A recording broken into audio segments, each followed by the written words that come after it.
The simple answer is that no, carbs are not bad for you at all. In fact, the body needs most of its energy. Its primary source of energy comes from carbohydrates. That gets broken down into a simpler molecule for use called glucose. Carbs, like anything else, become a problem when you have too many of them. When you have too much energy of any kind coming in, what do you think happens to it? The body needs to store it as fat because it's excess. It doesn't need to use it. So what happens then? Is there a good carb versus a bad carb? Carbohydrates come in many forms. We have things that we really like a lot, what a lot of people like a lot: candy, sugar, vegetables.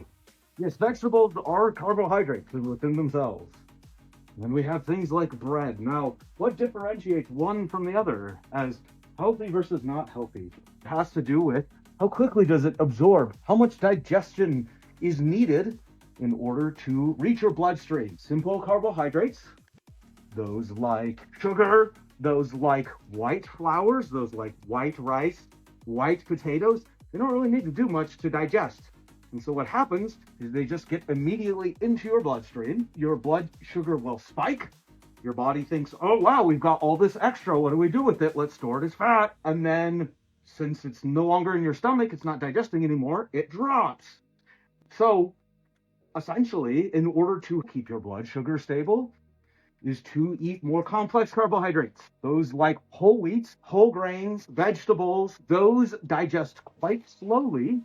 You stay full for a much longer period of time, particularly things that are high in fiber. Now, I wouldn't overdo fiber. That keeps you full, that keeps it digesting for longer, and that keeps a steady stream of blood glucose coming in rather than sharp spikes and drops. That will encourage the body to desire less calories over time.